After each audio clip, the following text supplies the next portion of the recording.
The following is a presentation of the Radio Misfits Podcast Network. From the birthplace of modern winemaking, Sonoma, California, welcome to The Winemakers. Local experts Sam Couturi, Bart Hansen, and Brian Casey, along with host John Myers, invite you to listen in as they discuss all facets of winemaking. So sit back, pour yourself a glass, and let's hear what the guys have to say this week. All right, everybody. Hey, welcome to The Winemakers. I'm John Myers with the full crew today. Sam Couturi, Bart Hansen, Brian Casey. Our first show of 2024, guys. Hey, welcome back. Oh, we actually nailed the timing. The car talk of wine is here. Car talk of wine. Excellent. Car talk of wine. I love it. Well, hey, for all you listeners, welcome to 2024, our first podcast of the year. I want to thank you for listening last year. We're going to talk a lot about our guests and favorite wines of 2023 and the holiday and everything else. So, Favorite wines of 2023. I hey, didn't prepare for that, John. I didn't either. I mean, I'll You flip can't through my just drop that on pictures. me. I can. I mean, It's scan easy. through your photos, right? Do you take photos of I all do. the... I do take photos of all. Pull up your iPhone will like tell you what you can like search by wine bottles. Can you go like search label or something? Well, you That's just pretty look. funny.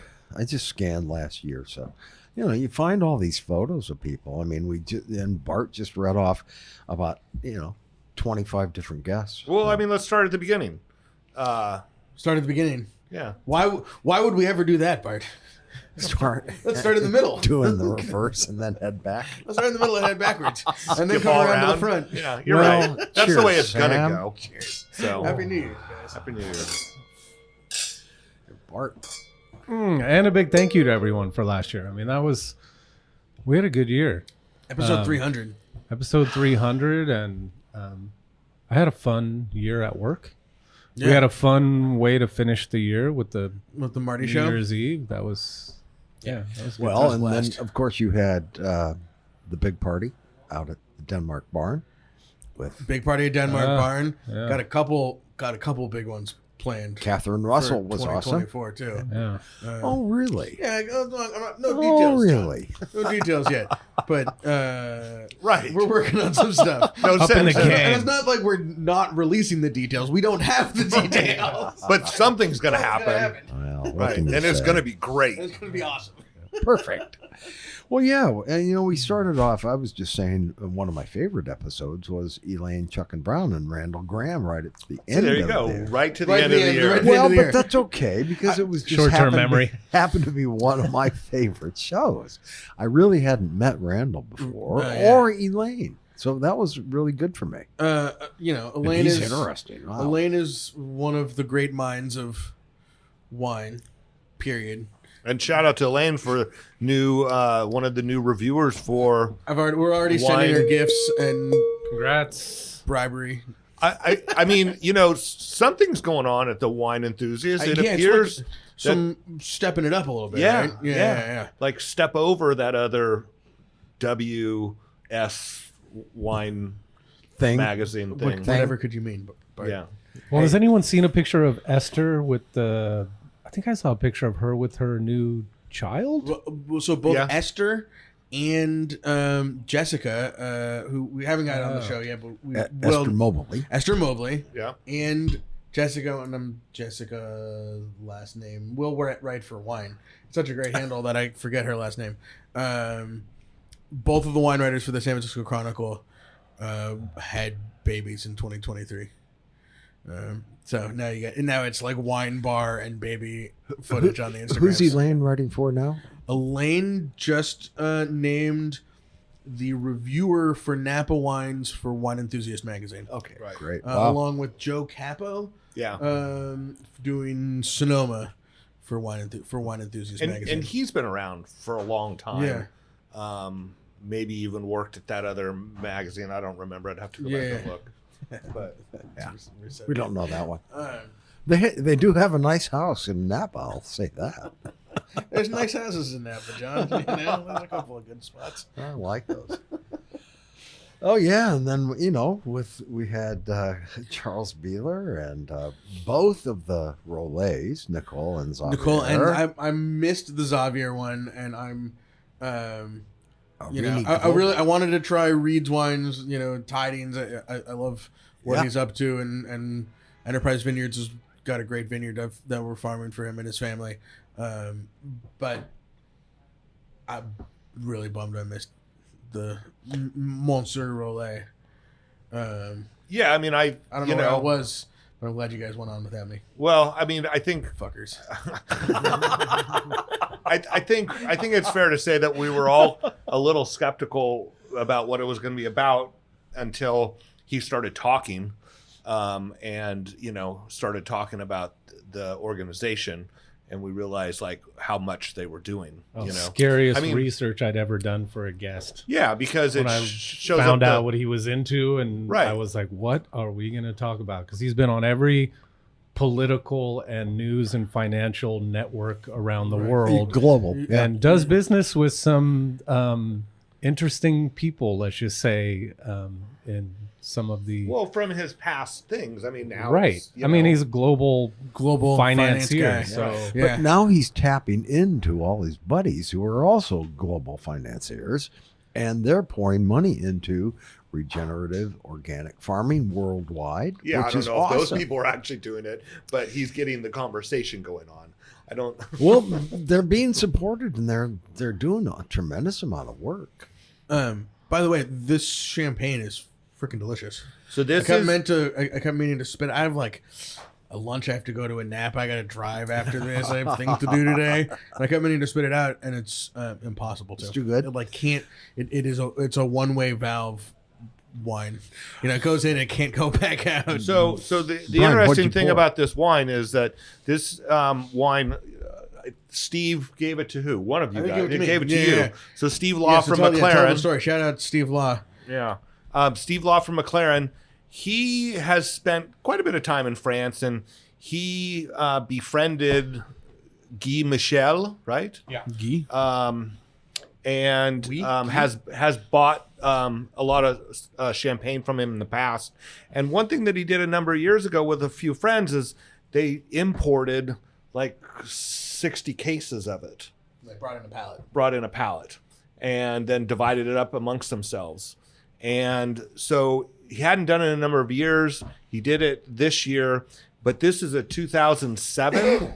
Yeah. But this was not taken off. Wasn't the cat? What is the term called when you disgorge? It was not disgorged until like 8 months ago or 10 months ago. So this is like 14 years on or 13. Well, it was 2007, so yeah, it's probably 13 years on. Is it lees? I mean, I don't know. On dosage, right? Or non-discount. And it almost tastes like some champagnes, and I think a couple American sparklings will age the dosage in barrel, and then when they put the dosage in, it has a little because the Vin Claire in barrel. Yeah, so it has a little bit of that, a little, like oaky almost. Yeah. It is not too dissimilar from the under the wire wine we had at New Year's Eve. We splurged, totally blew the budget on 5 or 6 cases of Sam. If you do it every time, you can't call it like it's a on business brand. model. It's just a business model. Blow the budget is the business model. We did the business model again. We did the business model again. Don't tell Phil. What do you think? Where do I think I learned the business model? One thing baked apple. One thing that we did last year great. that was really interesting, and I think Bart was pretty much behind it, was, coming into talking about the ecology much, much more. We had Anna Nicholas. Right, Kimberly Nicholas. Kimberly, my Nicholas, thank you. former neighbor, Norbaum Road. I don't think actually I ever lived there. Professor at the Lund University in Sweden. Yeah.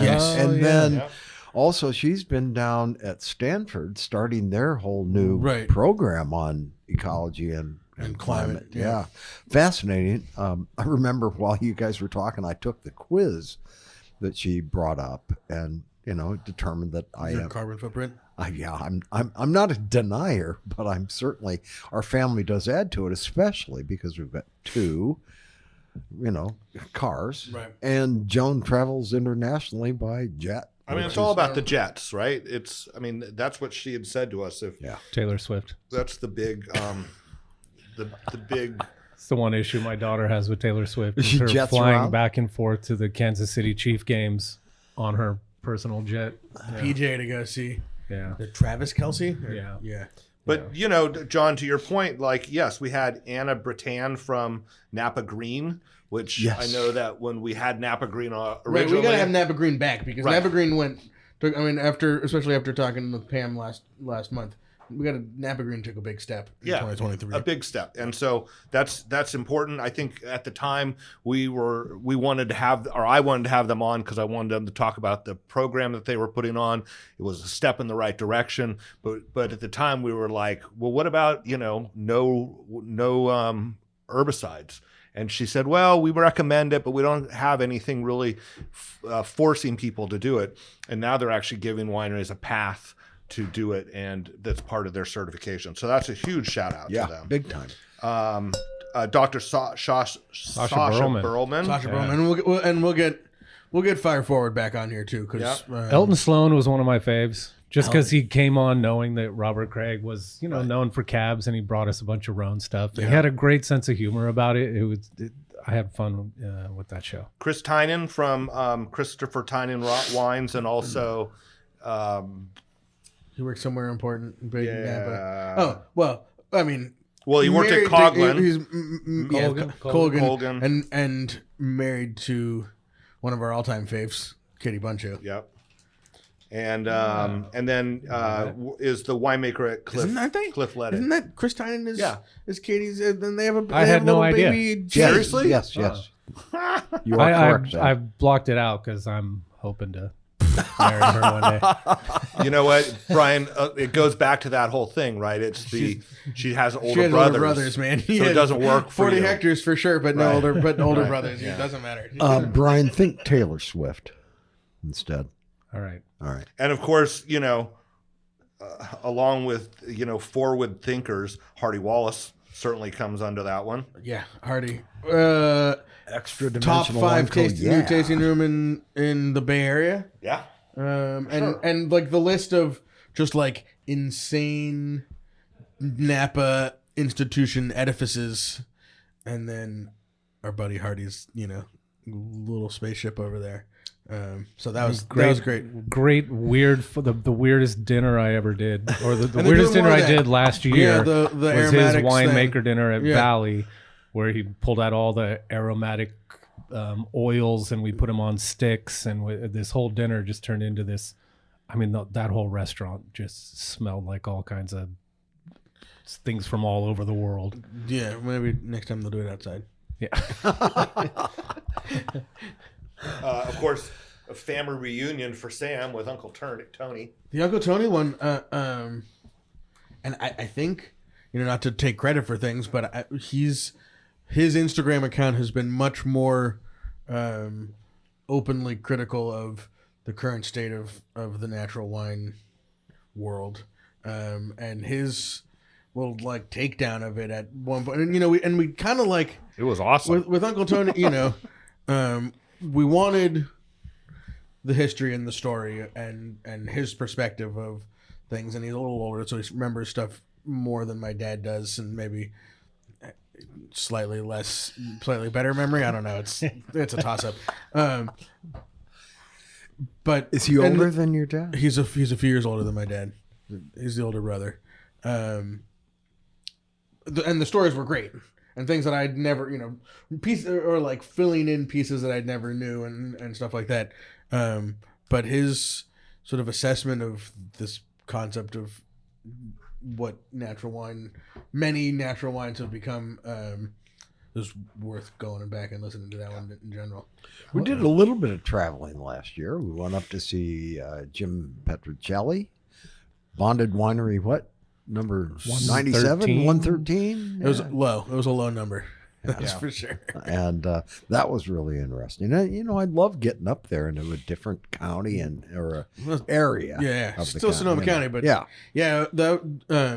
You guys went to lunch or something. I drove the long way out of Dry Creek, West Side Road, and that just like it's a nice place. I have some. We did Phil farmed some places up there when I was a kid, so there was some like coming, some nostalgia or like vague memories coming back. But it's cool to be up there. Yeah. There are a couple of nice wineries on West End Road up there. There's a bunch of nice wineries up there. Yeah, for sure. I mean, Unti, right? Is Unti on? No, Unti's off of Dry Creek Road. Right. No, West Dry Creek is Rocchioli. Yeah, that's what I was thinking.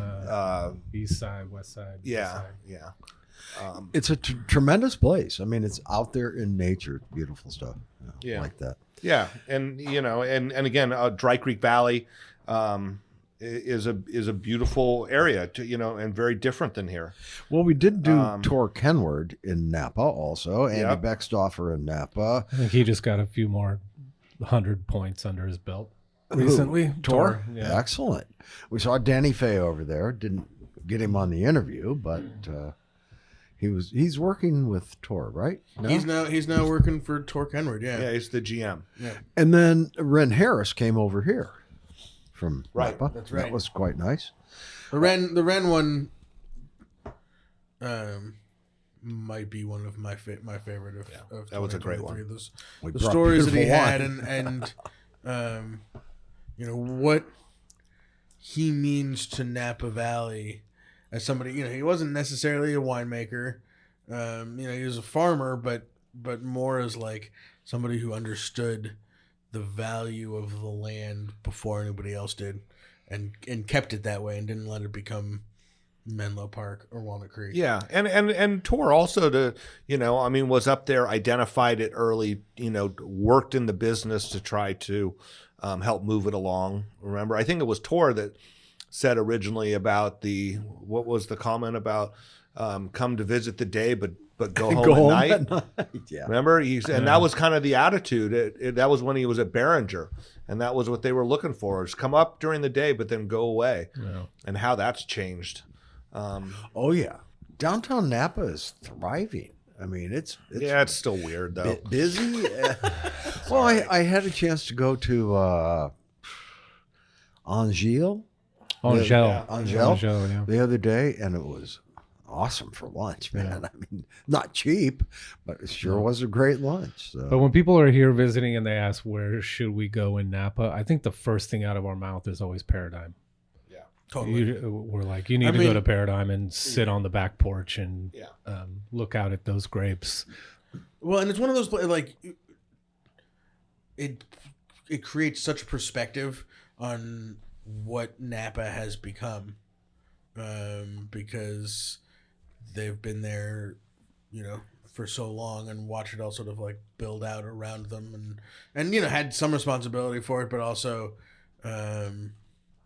stand in sort of stark contrast to the edifices from the barrel room. I mean, when we walked in there, we were like, what the fuck is going on in here? How do you get these barrels in and out of here? Like, there's no room for a forklift and then you're doing the tasting looking at his vineyard where, the cabs are $120 or something.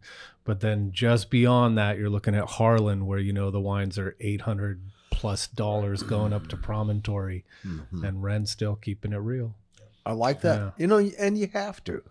I'm just still not sure why anybody pays $800 for anything like that. Hey, right now you can go on the internet, John, and get a pink Stanley insulated mug for like $700 because there's not enough of them for all the people that want them, and they put them out on the hardware store and they disappear because there's this whole. Have you guys read about this whole thing? It's crazy. This whole like Stanley Cup phenomenon. It's some like I TikTok. thought you were talking about Stanley Mouse. Not Stanley Mouse and not Hockey Ed. The old like Stanley, thermoses. Yeah, Well, Stanley but now thermoses. they're like hydroplastic. And the question is why Yeti still keep things colder longer. So why? What is it? Because the Damn social because media social influencers. media? I because don't of know. TikTok and Yeti might be a little too MAGA for some people, and Pink. They did that's the thing that really blew up this. That's why it all blew up this week. Was The color of pink? there's this whole and it's probably great marketing. It is great marketing. They did a Galentine's line, and this whole concept of Galentine's Day, where instead of waiting around for a man to give you the Valentine's Day gifts that you want, is women giving each other Galentine's Day, taking each other out for pedicures and spa treatments, and instead of Valentine's Day is some romantic thing.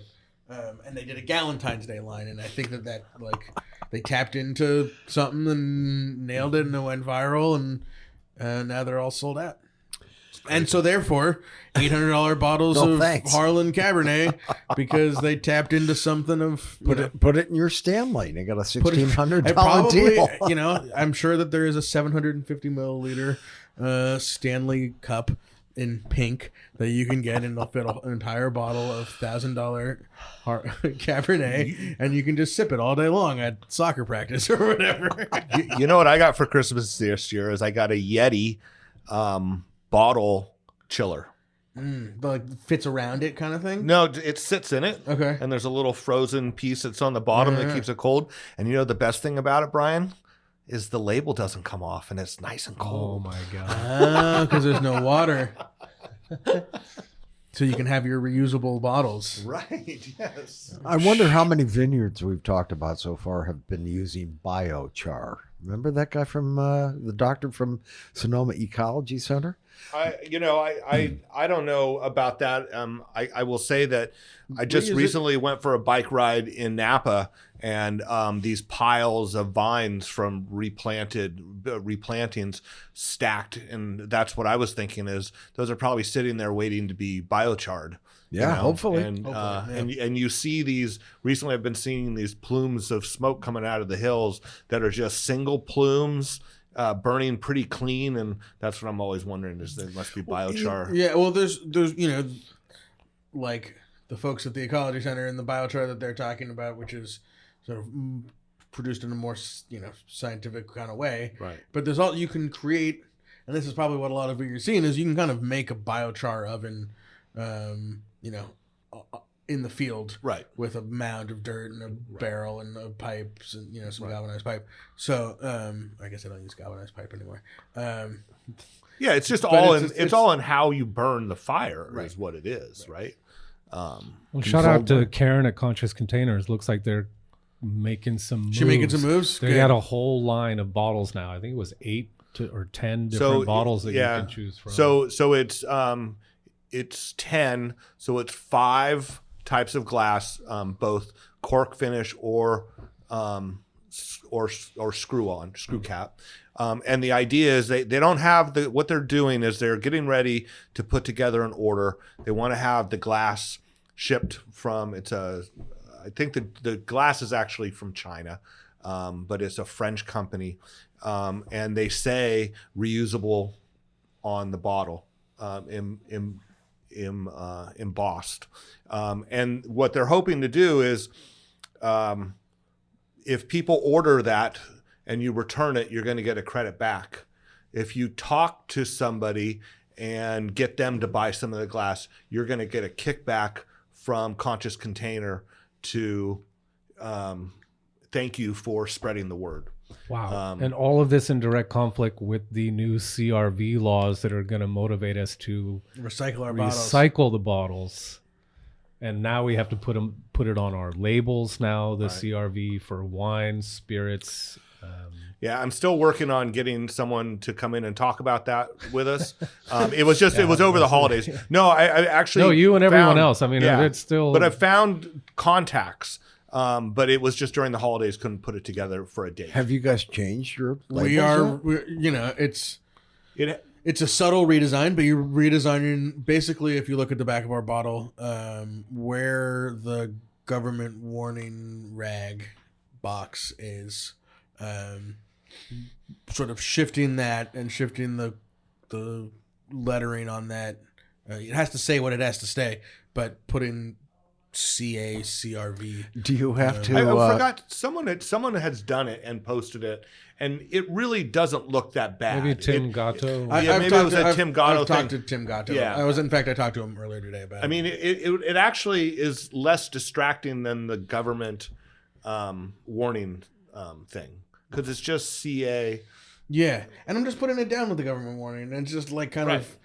It's the part of the label that we print that nobody ever reads, right? It's like it just kind of because it's on every label, and it just sort of disappears into the ether. And, do they actually spec what type size that has? Oh yeah. Yeah. Much so. I mean, it's like Font. actually what The weirdest one is the cans. the TT.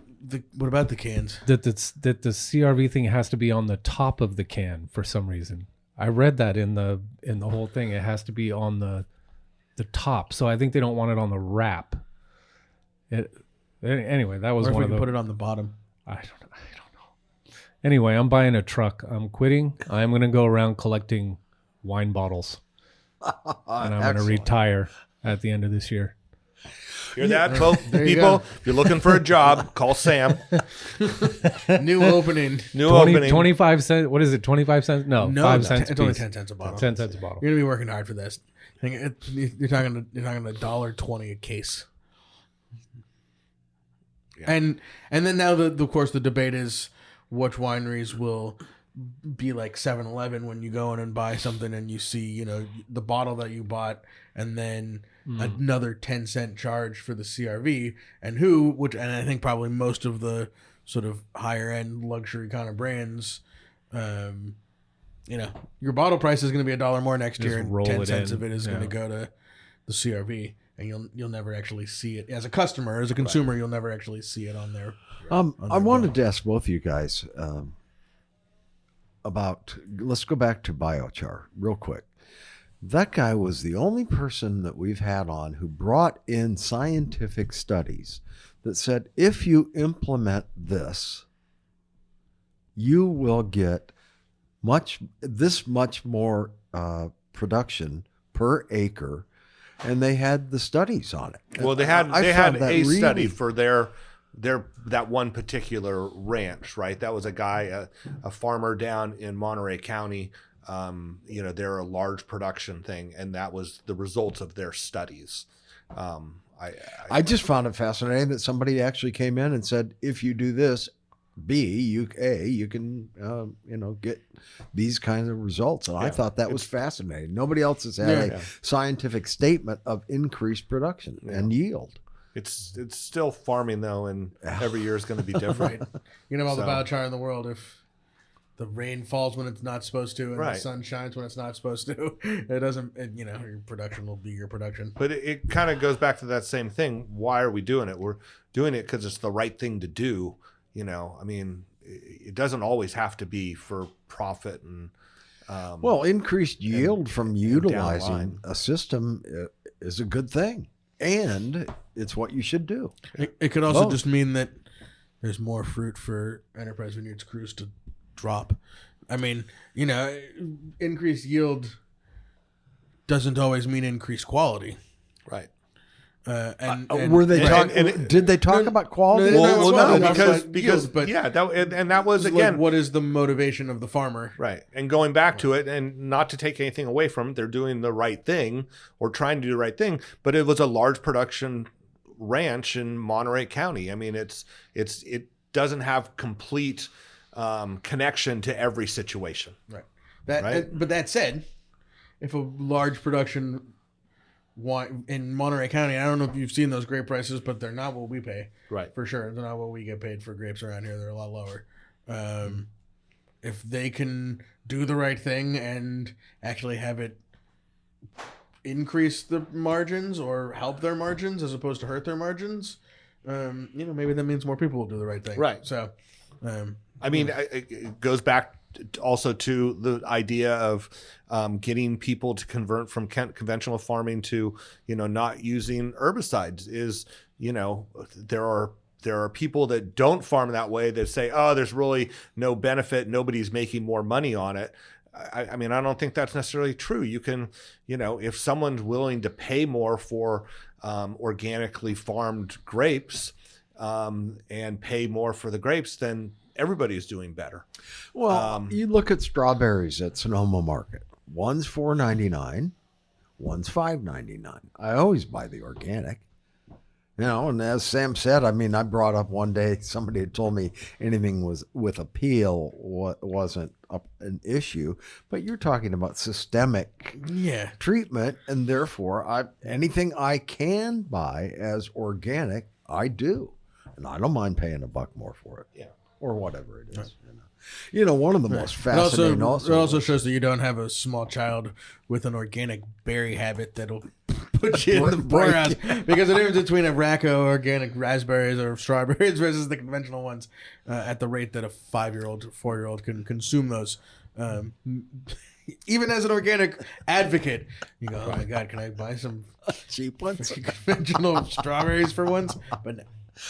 And they're supposed to be the number one thing. Oh yeah, they're 99.9% water. Berries for sure.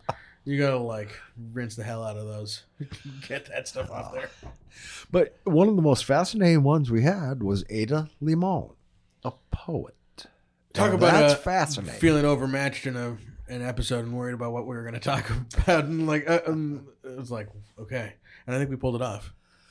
So when does Europa launch? This 2024, right? Should be. Yeah. I think so. Did we all put a message on it? Is that what I got a message on it? Yeah. I think I did something. I don't know. Well, they allowed you to. Yeah. They said put it on. We'll do it. So are they etching her poem on the outside of this thing? Was that the actual I think so, usage? Yeah. So she wrote a poem about Europa, and she wrote so many interesting poems. 2 times poet laureate of the United States. That's amazing. No, and what a wonderful lady. Super impressive, and just also such a wonderful person.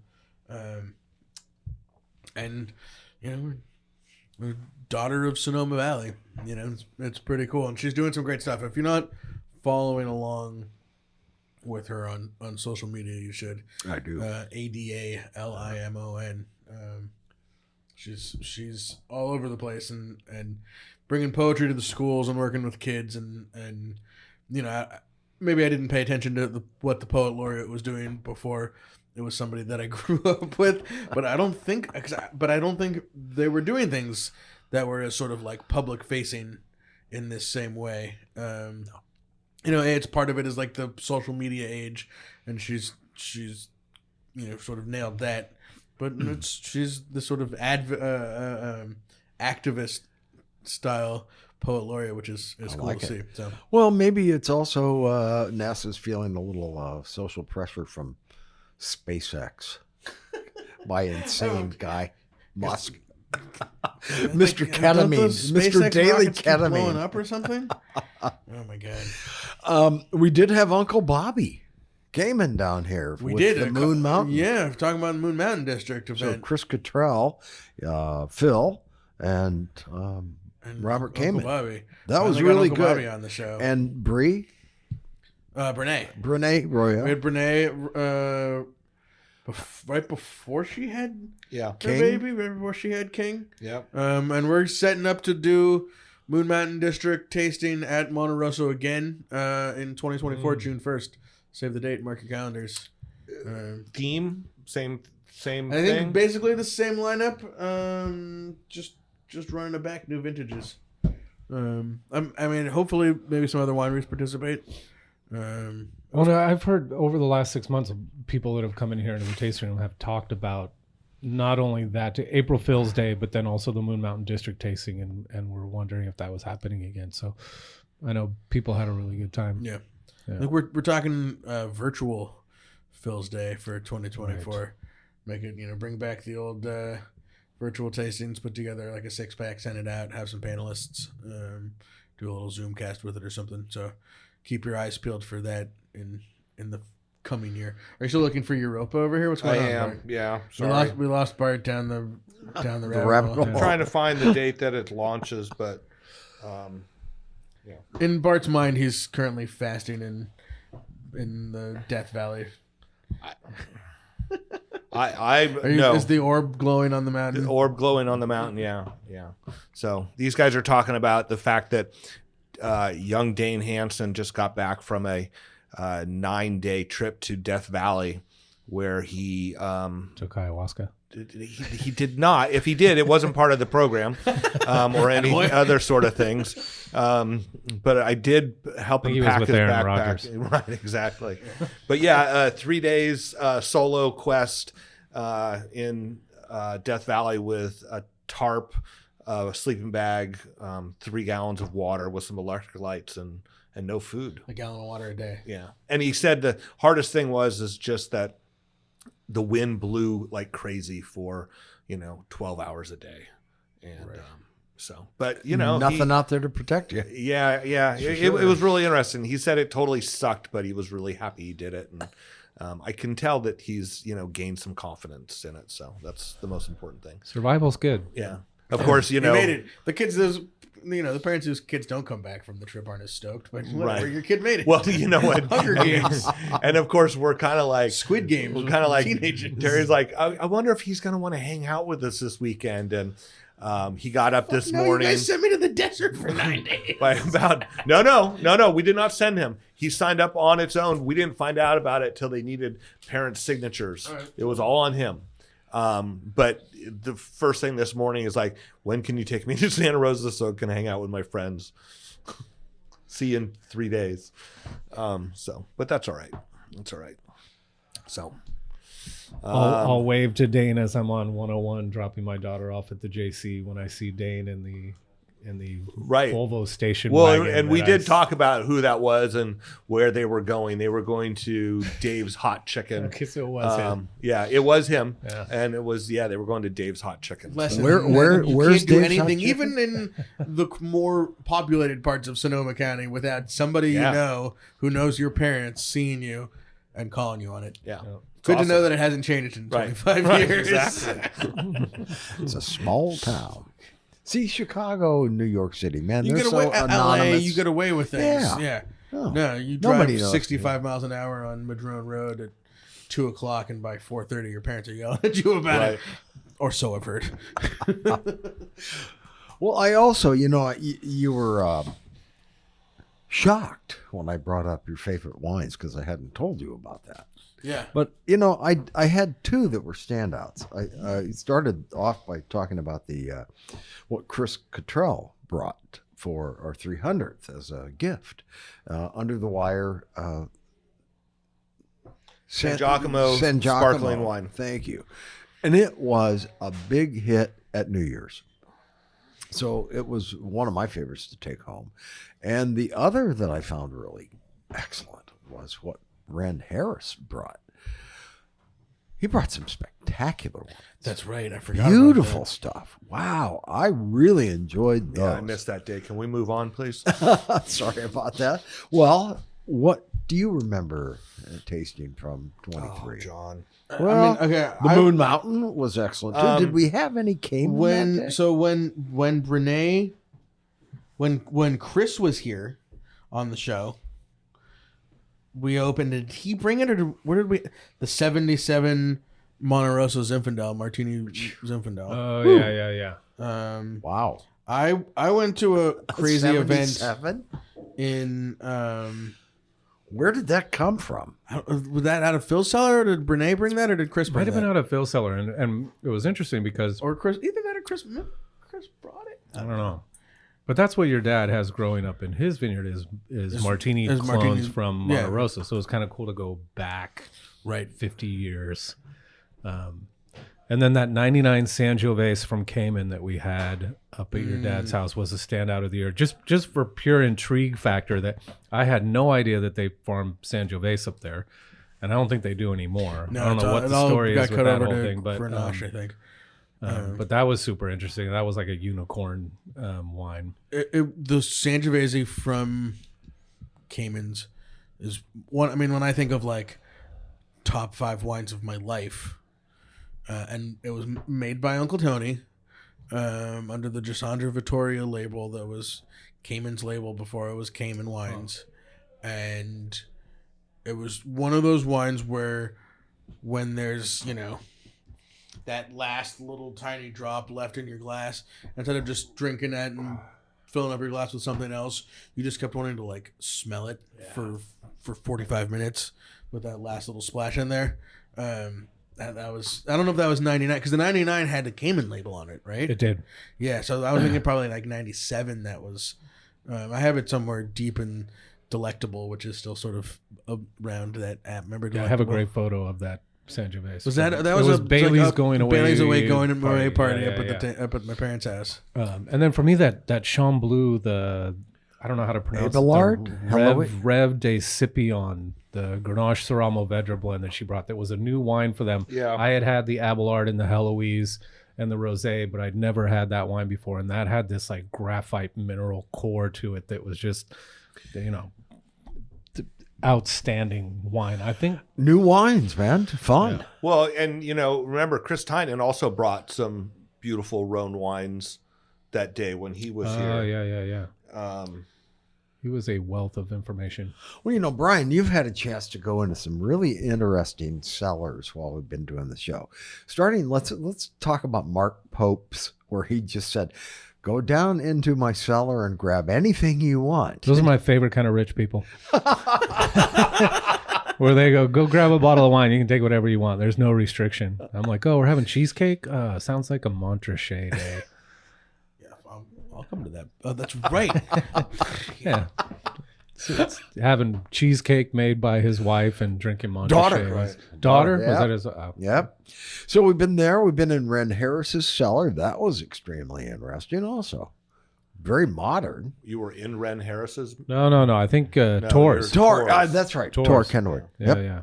And that was really He fun. had all the greatest hits in that cellar. Yeah. Yeah. Lots of old heights, as I remember, too. So Yeah. Oh, Well, yeah. that was his wine that put him into the wine business, was whatever 74 heights that he said, if anybody has some, I'll buy it. Yeah. And I wanted to ask you, Sam, and both of you, I'm Brian. totally lost in. No, that's okay. Looking at bottles. Looking at bottles. I have never been in Phil's cellar. Can you take a minute and describe Phil's cellar for us? It is the oldest new building you've ever seen. Seen that movie Willow? No, what movie is Willow? It's like a Hobbit house. It is. Excellent. It's. So Funny, it's not sounds like Mike Benzinger's. it's not a cave. It's dug out of the side of the hill behind his house, and then sort of rock structured out from that with a roof on it. So Cut and cover. cut and cover. There you go. Cut and cover. With two doors, both ends. And the doors came from this guy named Sid Shaw, who was a banker who went to jail for something. In the Roger, aren't you glad you 80 got out of late- banking? I think it was like something to do with like the SNL crash. And he lived on the property that was the Spreckles estate, Alma Spreckles' house on top of Silver Vista Road, which is the Alma Spreckles. Do you know this? You know this story. We have the book around here. So Alma Spreckles was this. And I'm forgetting what her name was before she got married. But she was sort of a muse in the San Francisco art scene. Supposedly the statue on the top of the pillar in Union Square in San Francisco is Alma. She was the model for it. She was fairly young and one of the heir to the Spreckles sugar family, not Adolf, who was the grandfather, but the son. I'm forgetting the son's name right now. They got married, and it's the origin of the term sugar daddy, because he was in the sugar industry and was, 30 years her senior. Excellent. And Alma became very wealthy and married a few times after that, and owned thousands of acres on Sonoma Mountain, from down to the valley floor. And one of her husbands loved golf, and so the Sonoma golf course she Started built as she his? built Okay. the golf course Wow. for him. That's now like the country club in Sonoma. A very expensive country club. too. And owned most of Sober Vista Road. Silver Vista Road and Up Silver to Vista the- went all the way down to Sonoma Creek Right. and went as the top of the mountain. Top of the mountain and basically up to the state hospital. Yeah, bordered What the does state Sober hospital and Vista then mean? Wait, And hold then on. I back want to- to find out what this has to do with the doors. So the doors to his cellar came from her house. So did he is get where- the doors first, or did he? Oh, yeah, absolutely. He had the doors for years before he Wow. built that's a very Phil Couturier way of like find the window, build the house around it. That Yeah. dude, that's my entire tasting room office is stuff that I've been collecting over all these Right, years. you're like been waiting to put this into a tasting room Right, that you didn't even have a wine brand for. right, exactly. Future thinking. Future thinking. So, No, Phil- it's called so Fat there's, Rat. there's old doors, like old wooden doors, with little windows at the top, big arched doors, and you go in. It's probably 30 feet long, I would say. Narrow dugout building. Dig and cut. What do you call it? Cut and cover. Cut and cover. Cinder block walls, both sides from floor to ceiling with bottles. He's now put a center column with more bottles in the middle. Boxes stacked everywhere. My mom's canning, there's a spot that was her little carve out, is when she makes pickles and cans things out of the garden, tomato sauce, stuff like that, goes in there. Other than that, and it's dusty. There's spider webs. It's treacherous. European. It's European. Yeah, Yeah. totally. Yeah. There's definitely like a black widow that lives in there, and probably a family of mice. and the stock. Mostly shots enough to pop. Big shots enough to pop section. Some Old Sonoma. old Sonoma, some Couturier left. A little bit of from different properties that he's farmed. Some Oakville Ranch, some Cayman, a fair amount of Mayacamas, especially old Mayacamas. Lots of random shit. He's got a bottle of like 40 something Bordeaux. Ooh. He has a bottle of Chardonnay from the early 80s made by Manfred Krankel for Nancy Silverton's first famous restaurant in LA, which the name I'm blanking on the name right now, but Nancy Silverton was like La Brea Bakery, Right. and has now a bunch of famous, a bunch of like Michelin star restaurant in LA and a pizza, and they went to college together at Sonoma State, and when she opened this restaurant, Manfred Krankel made a Chardonnay with like a, it's got like a upside down version of a Christmas Story stocking clad leg on it. I think it might be called Legs. Is the label. And this is before This is Cinquanon? pre Cinquanon. Huh. Um, And did you say Manfred went to Sonoma State? no, Nancy Silverton went to Sonoma State okay. with my dad. Okay. So if you had to walk in there, and I'm going to ask you this also, Brian, what would you go for immediately? What would be your choice of a bottle for this morning? I've done this and I've gotten in trouble. The Oops. Chaves. Yeah. There's Jean-Louis Chave from Hermitage.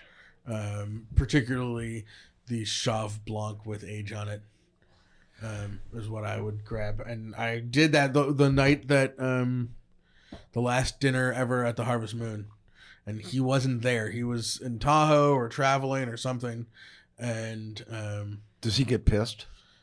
well, he told me pick out whatever it was one of those like go pick out whatever you want, but There then you go and you pick out whatever you want, and then you open it and then you tell him what you open, and he goes, "Oh, what I really meant was go pick out whatever you want, but the Chave."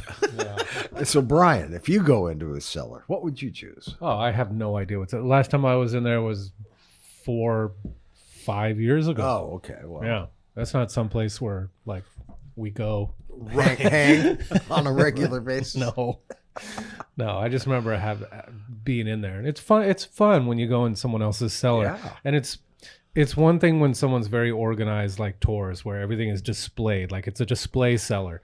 But I really like the ones that are like Phil's, where it's not made for people to walk in and look around. It is literally a storage unit for wine, which makes it more fun because you almost feel like it's kind of Raiders of the Lost Ark shit, where it's like stuff stacked on top of stuff and there's spider all those webs boxes and you dust can't get and into in there unless you yeah, I move mean it's like 17 other boxes. American Pickers gone wrong, Totally. which makes it more fun. Well, cellars are unique. We got into one. It's just a small winery in Burgundy that we stopped by, bought a couple of bottles, and he took us into his basement, and he's got racks and racks of unlabeled bottles. Well, that's how they do it there. Yeah. And there's like a half an inch of dust and spider webs all over. There must be 1,000 down there. Yeah.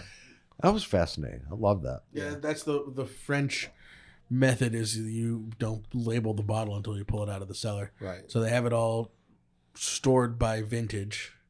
And when they pull the bottles out, and that's why you see those bottles, you know, like the classic French bottle that has a label, and then on the neck is a smaller label that has just a sticker that says the vintage on it. So they'll have God those. forbid you clean it. It's like when you're making bread or charcuterie or cheese or you're storing wine. If everything's going well, don't fuck with it. Don't touch that bottle. Just leave it. You're only gonna mess it up. I can't wait to get back there. You know, a couple weeks in March and a week in April, and we're starting in Burgundy and then heading south, then cross over the country. Have you cleared this travel with the rest of the podcast crew? Do we know where you're leaving? Is it on the calendar? You do now. Okay. and what you're getting for us. And then Exactly. I will How bring big of a back bag are you toys. bringing I back will is what bring we- toys, I can guarantee. All right. And then head over to the Loire, up to Le Mans, drive the track. Hell, I haven't been there since '87, and then up to Monet's place, stay in Giverny a couple days, and a week in Paris. So what you're saying is life is good for John Myers, and we should sell it you is. some No, Audit next week when it comes out. It's a good thing. I love the Autotat. Are you kidding? Campanelli. Campanelli? Campanile. Yeah, Campanile was Nancy Silverton's restaurant. Yeah, it That- says that in wine- '89, Silverton and her then husband, chef, the late Mark Peel, and Manfred Krankel opened the restaurant. Oh. Well, Sam, So that was probably, I think the wine is like an 87, 88, 86, 87, 88. Yeah. So that makes sense. Yeah. but you keep traveling. You've been to Atlanta this year, been to L.A. quite a number of Yeah. times. Where else?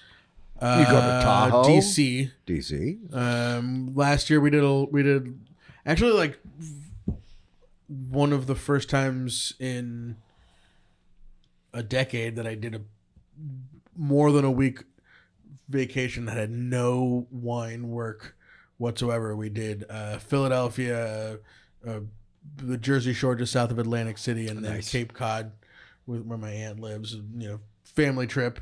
This year, and this will be an adventure. We're going to Hawaii for 10 days with the family that Althea has sort of like, we've done like a nanny share with.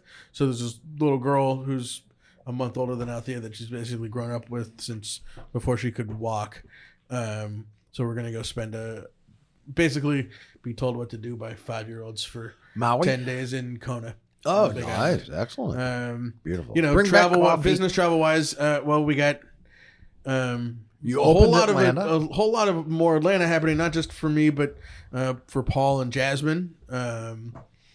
Atlanta's popping. Atlanta's popping. The High Yeah, it Museum wine auction, and then Phil and Jasmine will go to the Tulsa, the Philbrook wine event. In Phil thought it April. was a celebration of Phil's. Yeah. Phil's in his creeks. So you are going to hospice then? And I'm going to hospice. yeah. Hospice is basically the same week as Passover this year. So I'm actually right now looking at flights from Burbank. So just so you guys know, you're gonna have to pick me up at the Tri-Cities Airport in Pasco, Washington, sometime on Wednesday, the 24th, before the tastings start. FYI, because I'm gonna be flying. From, I'm out. I'm not making you're it. no hospice for Bart. You know We're what? opening a tasting room. You guys can't go nowhere. Right. I got to work, Right. and it costs money. Oh, right. And unfortunately, it's just Okay. not going to make it this year. It's a bummer. So who's going to drive all our shit up in our truck then? We just borrow your truck? You have people, you know. We have trucks. We definitely have trucks. I think And you guys JJ are might doing be the driving DTC, up. Yeah. DTC conference coming up. DTC. So this actually 2 weeks. This next week. Next week. This is. I think. Well, and we're here's satisfied our So- contractual agreement, but we'll talk. I mean, next week is what's become now a tradition. Is like this crazy week for me, which is DTC conference right into my favorite conference of the year all time, Eco Farm? which is Eco Farm. I don't think it's a tradition until you've done it like for 5 years, and there's only the second year of DTC. Fair enough. We'll see if we get invited back. Right. But there is still. I was talking to Barbara Gorder. She's expecting the DTC conference to sell out. So if you're listening to this as it comes out this weekend, and you haven't signed up, and you want to come down, the list of keynotes and workshops is amazing. We're gonna do a day of interviewing different speakers and the Free the Grapes people, and just sort of like the update on what's happening with getting wine to you where you live when it's not Sonoma or Napa or California. Is always fascinating. The guy from Free the Grapes was worth the price of everything the last time. He was so good, and he's back. MJ going to be there? No MJ this year. I think they blew the budget on me and MJ last year, and it's all different this year. I actually, and sorry, Barbara, but I did have some people contact me because they want to go, but the price went up significantly, and it's taken them out of their budget. Because when you listen to us talk about it the first time on the show, and there's the early bird pricing, which is now expired. No, So anyway, putting on conferences is expensive. Absolutely. So, that's next week, and then I go right from there, literally haul ass as fast as I can to Echo Farm to the wine tasting of Eco Farm Thursday. Where's that held this year? That is always at the Monterey? Cellar Conference Grounds, basically between Pacific Grove and Pebble Beach. Nice. It is. Love that. It's just such an amazing place. Yeah. Oh, yeah. And to bring organic farmers from truly all over the world together to talk about stuff. The regenerative conversations have been amazing. It's all talking about climate focused. And this year, what I'm really excited about, 4 of the 6 members of the Enterprise Vineyards contingent that are going down there are native Spanish speakers, and a couple of guys who've worked for us for a long time and are sort of now in management and leadership positions and going down there, and so I'm stoked on that. Make sure that the organic part of the farming that we do, and I don't mean we just Enterprise Vineyards, but as far as an industry, isn't just more white people telling brown people what to do. Is an integrated regenerative thing, and it's the way that these guys grew up. Their families farmed in Mexico. It's a heritage of agriculture that we need to build on and nurture. So I'm stoked on that. And they've been doing they've been doing seminars in Spanish for a number of years. Yeah, totally. The whole track of Spanish speaking. Right. And the Unified Symposium is coming up in Sacramento in a couple weeks, and shout out to them because they've for a decade have always offered a certain amount of classes for Spanish speakers, and so there's no excuse anymore. Do you go to Unified? I go over to walk the floor, just a trade show. Right. There's not really much that pertains for small little guys like us, unless you're looking for something. But so no, I'm going to be for a piece of equipment to get tasting Jamie room. Kutch to buy tasting room. Bart, you're opening a tasting room. Are you going to pour Chenin Blanc in your tasting room? No, because we will be sold out Fuck yeah, very you will. quickly. Glenelg and Star just added it to their list, and they will close it out for us. Wow. So are you increasing production on that next year? Well, we have to actually see how sales go before we'll do that. But I thought you said you were sold out. I am, but that was That's a good after, thing, John. That was after the after the accident. So we wouldn't have been sold out, but we had the incident. So how many more gallons in that amphora? I'm sorry? How many more gallons were in that amphora? 2/3 of the production was lost in the amphora. So but okay, do it again, right. Bart. But and what did people say when they? It was worth it to put pieces of broken amphora in people's wine glove boxes, wasn't it? Yeah, and a matter of fact, it's interesting. There's a fountain out in front of the tasting room, and it's very cool. It runs off a rock, right? And the bottom needs like something to like be a basin, right? And I think I'm going to take pieces of the amphora and line it. Yeah, totally lean in. I'm with right. you. Yeah, right. Sad day. No, and you're turning Glen Ellen into a cool daytime. Like it used to be Glen Ellen, you could go there and you could go to Talisman.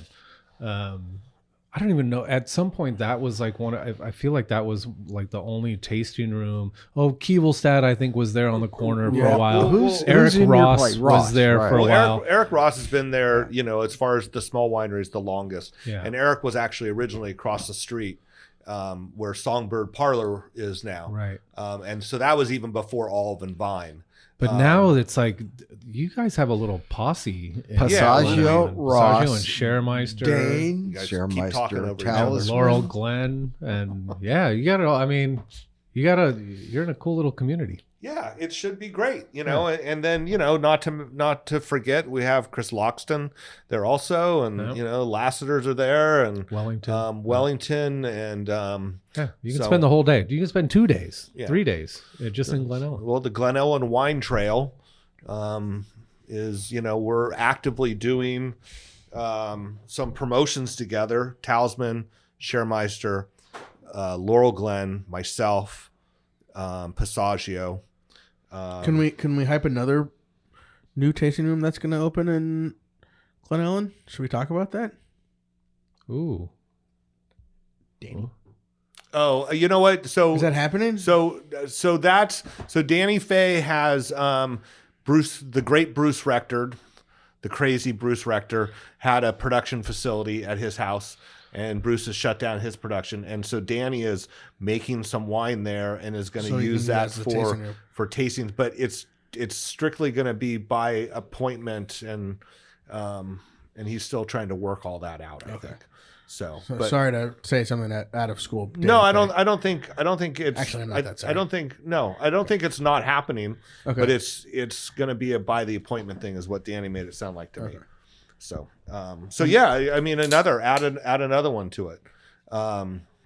So yes, right now, if I could just get my final license from the friends at the Alcoholic Beverage Control, we will get open. The tank is ready to go. Furniture, artwork, Wi-Fi, bathroom, and office have been painted. What's the Wi-Fi password? Sonoma Valley wine maps are hung. That's a long password. Yeah, yes. all caps, all lowercase. He doesn't know the Wi-Fi password. I think it's Dane Cellars. Okay. Capital D Dane and then capital C Cellars, all one word. So, Brian, you have not a shiner there, but you've hidden it. We're blinding we're blinding Pinot Noir. a wine that we were given last year by one of our friends of the pod. And the only thing that you can tell is that it's a screw cap, and it is a lighter style red. Almost got a little amber. I was going to say Pinot, maybe Grenache. It's very kind of, there's some smoked. There's definitely some bacon, some smoked meats there. So maybe it's like a Rhone blend, real light Rhone blend. Huh. And I've never had this wine. I realized the friend of the pod, so we can't pan it. I was looking at I like it, the acidity. I like the length. thinking it was orange, very, and I'm it's got swirling nice it acid. around this orange cord. Yeah, it's a lighter style red, but I think slightly chilled. This would be the bomb. This would be the jam. You guys want to Nice. want to know what it is? Dun, dun, dun. Yeah. What is this? This is the second bottle of wine that we've had Grenache from Callahan Vineyards. And where's that, John? Well, buddy, you're not asking in the right great guy state of here. Arizona. Is this from Elizabeth. Cracker? Yeah. Wow. What's Thank it is you. Grenache? Yeah. Don't let the lighter color fool you. This wine is loaded with strawberry, cream, and rhubarb flavors, best through 2020 with Definitely salmon, rhubarb chicken, and and- pork. Some smoked meat. Nice. There you go. Wow. Once again, thank you. Nice. Like it. They're doing it everywhere. Grown, So- produced, and bottled.